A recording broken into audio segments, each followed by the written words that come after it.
आता जिल्हा परिषद आणि पंचायत समितीमध्येही स्वीकृत सदस्य असणार। राज्य मंत्रिमंडळाच्या बैठकीमध्ये या संदर्भामध्ये निर्णय झाल्याची सूत्रांची माहिती आहे। जिल्हा परिषदेमध्ये सदस्य संख्येच्या 10% तर पंचायत समितीमध्ये सदस्य संख्येमागे 20% सदस्य हे निवडता येणार आहेत। त्याबरोबरच किमान 5 सदस्य निवडणे बंधनकारक असणार आहे।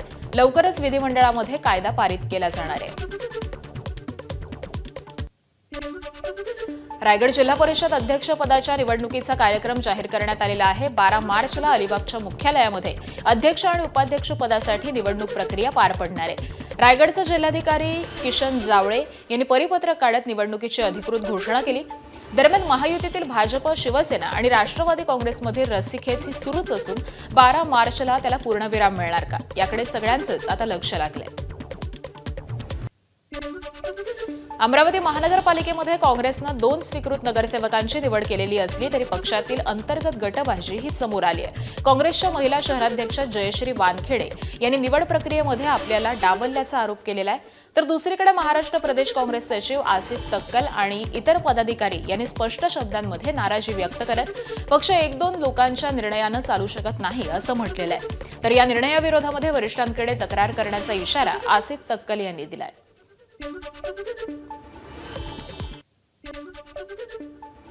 स्वीकृतसाठी बघा, म्हणजे कारण महिला काँग्रेस म्हणून मी एक कोअर कमिटीमध्ये महिला आहे आणि आम्हाला या गोष्टीची कुठेच काही कल्पना नाही। तर युवक काँग्रेस असो, महिला काँग्रेस असो आणि या सगळ्यांना कोअर कमिटीत असलेल्या लोकांना याची माहिती नाही।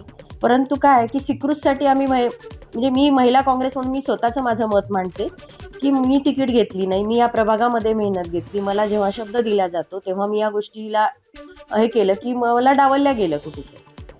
ये जो शहर कांग्रेस कमेटी है, इन्होंने हमारे पदाधिकारी है, हम कोर कमेटी में महाराष्ट्र प्रदेश कांग्रेस कमेटी के सचिव नजीर खान बीके साहब है, माजी नगर सेवक हमारे सलीम बेग साहब है, अफजल चौधरी साहब है और असरार आलम साहब है।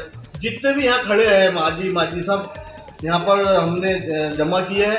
और हमारा बोलना एक ही है कि भाई कोई भी समाज को देना था, लेकिन कैसा है हमको विश्वास में तो लेके दो कम से कम। हम भी पदाधिकारी है, ताई के पास जाएंगे और ऊपर वरिष्ठों के पास में भी हम जाने वाले हैं। ये शिकायत हम करेंगे। नांदेड वाघाला महापालिकेच्या नवनिर्वाचित महापौर कविता मुळे, उपमहापौर दीपक रावत आणि सभागृह नेते महेश कनकंदडे यांची पहिली पत्रकार परिषद ही पार पडली आहे। या पत्रकार परिषदेमध्ये शहराचा विकास आराखडा महापौर मांडतील अशी अपेक्षा होती, मात्र राज्यसभेचे खासदार अशोक चव्हाण यांनीच पुढाकार घेत पुढील 100 दिवसांमध्ये शहरामध्ये कोणती विकास कामं राबवली जाणार आहेत याची सविस्तर माहिती दिली। यामुळे या पत्रकार परिषदेची जोरदार चर्चा रंगली आहे। तब्बल 28 वर्षांनंतर भारतीय जनता पक्षाचा महापौर नांदेडमध्ये विराजमान झालेला असून या यशामध्ये अशोक चव्हाण यांचा सिंहाचा वाटा मानला जातोय। महापौरपद भाजपकडे गेलेलं असलं तरी देखील भाजपचे राजकीय केंद्रबिंदू अजूनही अशोक चव्हाणच असल्याचं या पत्रकार परिषदेमधून स्पष्ट झाल्याची चर्चा राजकीय वर्तुळामध्ये सुरू आहे। वर्धा जिल्ह्यामध्ये ओएसडी नियुक्तीवरून वाद पेटलेला आहे। ज्ञानदा फणसे यांची नियुक्ती नियमबाह्य असल्याचा आरोप काँग्रेसनं केलेला असून जिल्हाध्यक्ष मनोज चांदूरकर यांनी पत्रकार परिषदेमध्ये हा मुद्दा उपस्थित केला। फणसे या शहरी गृहराज्यमंत्री योगेश कदम यांच्या ओएसडी म्हणून नियुक्त असल्याचं सांगितलं जात असलं तरी प्रत्यक्षात त्या पालकमंत्री पंकज भोयर यांच्या सोबत कार्यरत असल्याचा आरोप करण्यात आलाय। या नियुक्तीची चौकशी करून दोषींवरती कारवाई करण्याची मागणी काँग्रेसनं केली आहे।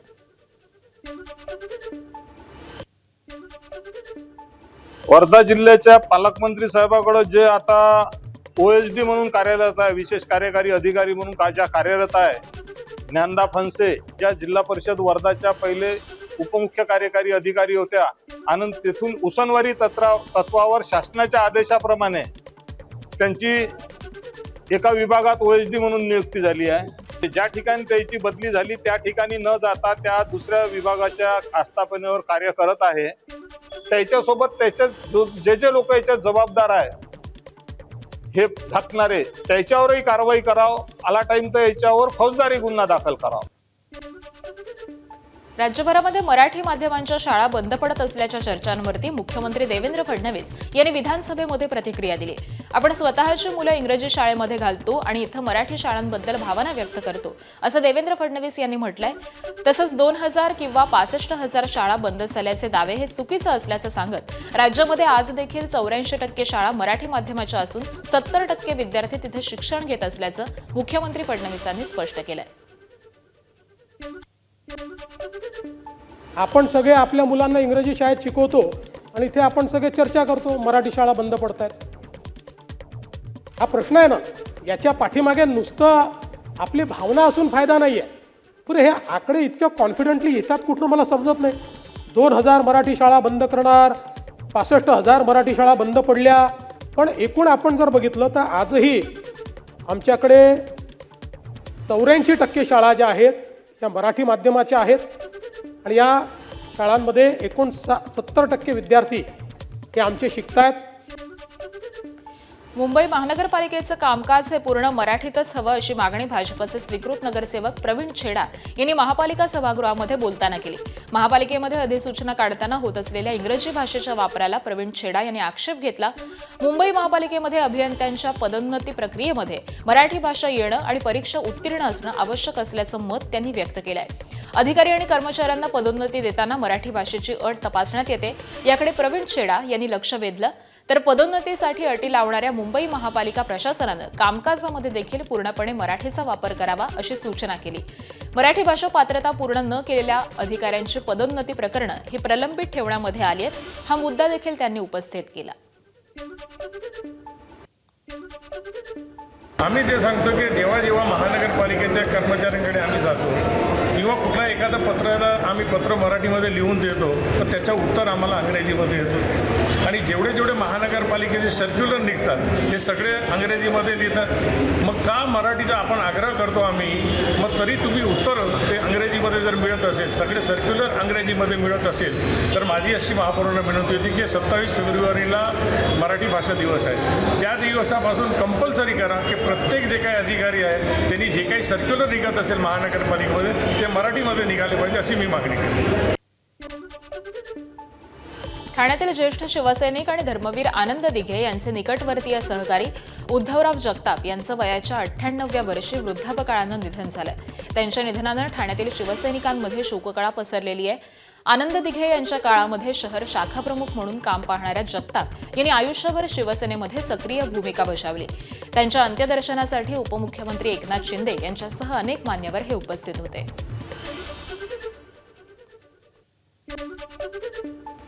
अहिल्यानगर जिल्ह्यामध्ये मार्क्सवादी कम्युनिस्ट पक्षाचा लॉंग मार्च आता निर्णायक टप्प्यामध्ये पोहोचलाय. आदिवासी, शेतकरी आणि कामगारांच्या विविध प्रलंबित मागण्यांसाठी राजूर ते अहिल्यानगर असा तब्बल 148 किलोमीटरचा हा पायी लॉंग मार्च काढण्यात आलेला आहे. काल आंदोलकांनी संगमनेर तालुक्यातील निझरणेश्वर देवस्थानच्या प्रांगणामध्ये मुक्काम केला. दरम्यान काही मागण्यांवरती अद्यापही तोडगा न निघाल्यामुळे आंदोलन हे अधिक तीव्र करण्याचा निर्धार या आंदोलकांनी व्यक्त केलाय. आज सकाळी हा लॉंग मार्च लोणी गावाच्या दिशेनं मार्गक्रमण करणार आहे. लोणी हे पालकमंत्री राधाकृष्ण विखे पाटील यांचं गाव असल्यामुळे या आंदोलनाकडे विशेष लक्ष लागलंय. आंदोलक लोणी इथं ठिय्या आंदोलन करण्याच्या तयारीमध्ये आहेत. माजी केंद्रीय अर्थमंत्री पी चिदंबरम यांच्या अडचणींमध्ये वाढ झाल्याची शक्यता आहे. आयएनएक्स मीडिया आणि एअरसेल मनी लॉन्ड्रिंग प्रकरणामध्ये त्यांच्या विरोधामध्ये खटला चालवण्यासाठी ईडीला प्रॉसिक्युशन मंजुरी मिळालेली असून हा आदेश राऊज एव्हेन्यू विशेष न्यायालयामध्ये सादर करण्यात आलाय. तर या प्रकरणामध्ये चिदंबरम यांचा देखील समावेश असून तपासाला आता वेग येण्याची शक्यता ही व्यक्त केली जाते. माझ्या विरोधामध्ये कट रचला जात असल्याचा आरोप मराठा आंदोलक मनोज जरांगेंनी केलाय. गेल्या 4 ते 5 दिवसांपासून मुंबईमध्ये माझ्या विरोधामध्ये कट रचला जात असून स्टिंग ऑपरेशन सुरू आहे असं जरांगे म्हणाले. मात्र आपण देखील काही कमी नसल्याचा इशारा जरांगे पाटलांनी दिलाय.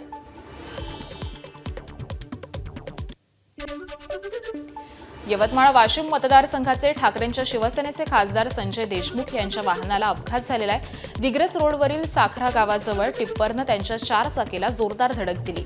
या अपघातामध्ये वाहनाचं मोठं नुकसान झालेलं असून सुदैवानं खासदार देशमुख हे सुखरूप आहेत. त्यांना किरकोळ दुखापत झालेली आहे. दिग्रसच्या मात्रे हॉस्पिटलमध्ये तपासणीनंतर डॉक्टरांनी प्रकृती स्थिर असल्याचं सांगितलेलं आहे. जळगावच्या धरणगावामध्ये भाजप आणि काँग्रेसमध्ये आंदोलनावरून चांगलीच जुंपलेली आहे. भाजपनं दिल्ली इथल्या AI समिटमध्ये काँग्रेसनं आंदोलन केल्याच्या निषेधार्थ शहरातील छत्रपती शिवाजी महाराजांच्या पुतळ्याजवळ राहुल गांधी यांच्या विरोधामध्ये आंदोलन केलेलं होतं. त्या आंदोलनाला प्रत्युत्तर म्हणून काँग्रेसनं देखील त्याच ठिकाणी आंदोलन करत एपस्टीन फाईलच्या संदर्भामध्ये हरदीप सिंह पुरी आणि प्रदीप कुरुलकर यांच्यावरती पाकिस्तानासाठी हेरगिरी केल्याचा आरोप केलाय. यावेळी काँग्रेस पदाधिकाऱ्यांनी भाजप विरोधामध्ये जोरदार घोषणाबाजी करत संबंधितांच्या प्रतिमा जाळून निषेध केला. उद्योगपती अनिल अंबानी यांच्या अडचणीमध्ये वाढ झालेली आहे. अनिल अंबानी रिलायन्स कम्युनिकेशन विरोधामध्ये CBIनं आणखी एक गुन्हा दाखल केलाय. शासकीय बँक व्यवहारांमध्ये तब्बल 2,220 कोटी रुपयांच्या कथित फसवणुकीप्रकरणी हा गुन्हा दाखल केल्याची माहिती आहे. दरम्यान याच प्रकरणामध्ये बुधवारी दिवसभर ईडीकडून अनिल अंबानी यांची चौकशीही करण्यात आली. दिल्लीतील ईडीकडून उद्योगपती अनिल अंबानी यांना पुन्हा समन्स बजावण्यात आलेले आहे. आज त्यांना ईडीच्या दिल्ली मुख्यालयामध्ये हजर राहण्याचे निर्देशही देण्यात आलेले असून सलग दुसऱ्या दिवशी त्यांची चौकशी होणार आहे. बँक कर्ज प्रकरणामध्ये कथित फसवणुकीच्या आरोपांमुळे ही कारवाई करण्यात येत असल्याची माहिती सध्या समोर आली आहे. बीडच्या गेवराई शहरामध्ये शिवरायांच्या पुतळ्यावरून तणावाची स्थिती निर्माण झाली आहे. धुळे-सोलापूर महामार्गावरील छत्रपती शिवाजी महाराज चौकामध्ये उभारलेला अश्वारूढ पुतळा हा वाहतुकीस अडथळा ठरत असल्यामुळे पालिका प्रशासनानं तो नियोजित जागी हलवण्याच्या तयारी दर्शवली आहे. मात्र शिवप्रेमींनी या निर्णयाला तीव्र विरोध करत पोलीस ठाण्याबाहेरच मोठी गर्दी केली. प्रशासन आणि आंदोलकांमध्ये समन्वयाचा प्रयत्न सुरू असून या वादावरती तोडगा निघतो का याकडे आता लक्ष लागलंय.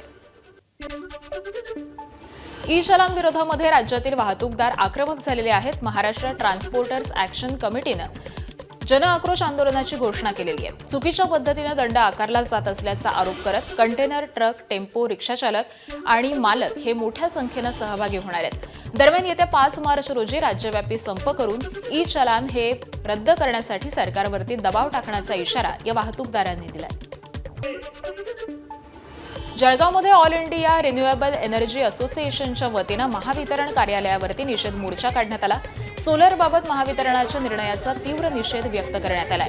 महावितरण विभागानं सोलरबाबत घेतलेल्या निर्णयामुळे ग्राहकांचे आर्थिक शोषण होत असून कायद्याचं देखील उल्लंघन केलं जात असल्याचा आरोप या संघटनेनं केलेला आहे. देशभरामध्ये हरित ऊर्जेला प्रोत्साहन दिलं जात असताना महावितरणाच्या या चुकीच्या धोरणामुळे आणि जाचकटींमुळे सौर ऊर्जा क्षेत्रामध्ये अडचणी वाढलेल्या आहेत. या निर्णयाचा तीव्र निषेध व्यक्त करत महावितरण तात्काळ हा निर्णय मागे घेण्याची मागणी या आंदोलकांच्या माध्यमामधून करण्यात आली.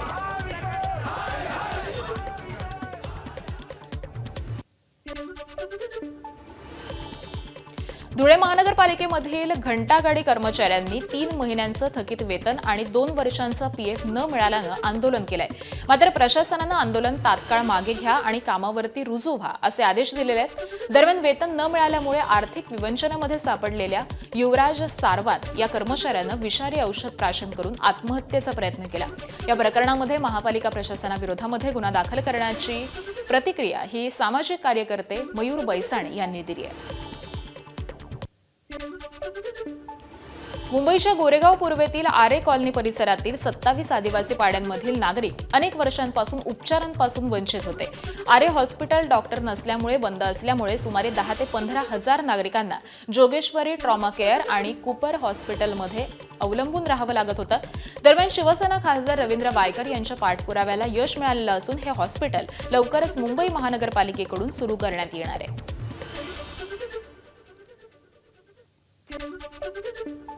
कल्याण डोंबिवली महापालिकेच्या अभिलेखा विभागामधून युसुफ हाईट्स या बेकायदा इमारतीची फाईल गायब झाल्याच्या घटनेबाबत आता आणखीन एक इमारतीची फाईल गायब झाल्याचा प्रकार समोर आलाय. फाईल गायब झालेल्या इमारतीचं नाव हे मरियम टॉवर असं आहे. तर या प्रकरणी महापालिकेचे नगर रचनाकार सुरेंद्र टेंगळे यांनी बाजारपेठेमध्ये पोलीस ठाण्यामध्ये तक्रार दिली आहे. या तक्रारीच्या आधारे पोलिसांनी गुन्हा दाखल करण्यात आलेला आहे.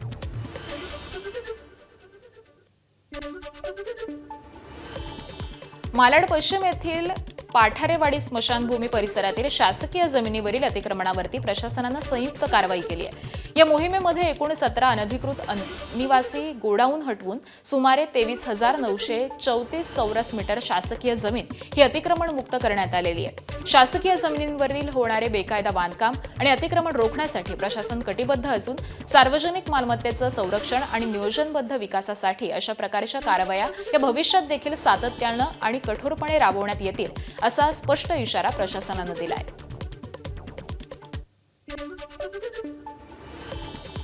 वर्ध्याच्या सिंदी परिसरामध्ये वनजमिनीवरील अतिक्रमणावरती मोठी कारवाई करण्यात आली.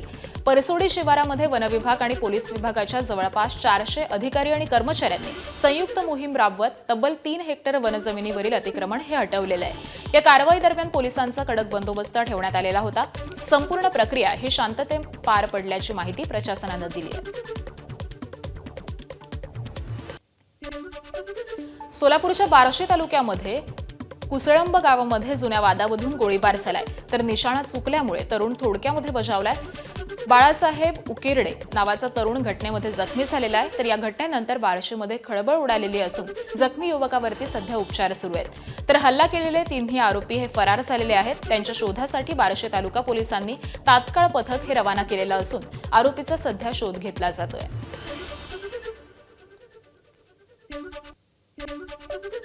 अंबरनाथमध्ये बोगस कॉल सेंटरच्या माध्यमातून अमेरिकन नागरिकांची फसवणूक केल्याचा धक्कादायक प्रकार हा उघडकीस आलाय.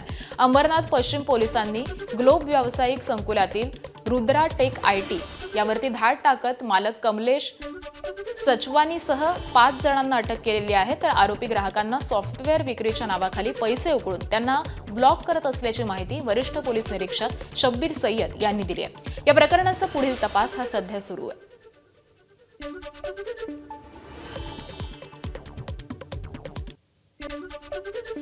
महाराष्ट्रातील पळसदरी आणि कर्जत स्थानकांदरम्यानमध्ये उतारावरून एका मालगाडीचं अचानक नियंत्रण सुटल्याची घटना घडली. मात्र उतारावरून मालगाडी ही खाली धावल्यामुळे अनर्थ टळलेला आहे. सुदैवानं घटनेमध्ये कोणतीही जीवितहानीही झालेली नाही. घटनेनंतर रेल्वे प्रशासन सतर्क झालेलं असून मध्य रेल्वेकडून सविस्तर चौकशी सुरू करण्यात आली आहे. प्राथमिक माहितीनुसार गाडी चालवणाऱ्यांमध्ये प्रशिक्षणार्थी लोको पायलट्सचा देखील समावेश होता.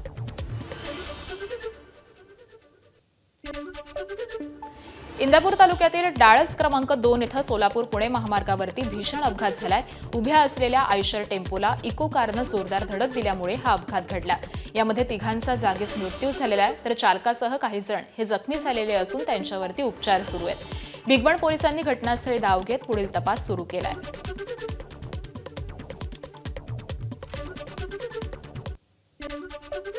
कॅनडाचे पंतप्रधान मार्क कार्नी आजपासून भारताच्या दौऱ्यावरती येतात. पंतप्रधान नरेंद्र मोदी यांच्या निमंत्रणावरून 27 फेब्रुवारी ते 2 मार्च दरम्यान होणारा हा कार्नी यांचा पहिलाच भारत दौरा आहे. या भेटीमध्ये द्विपक्षीय संबंध हे अधिक मजबूत करण्यावरती भर दिला जाण्याची शक्यता आहे.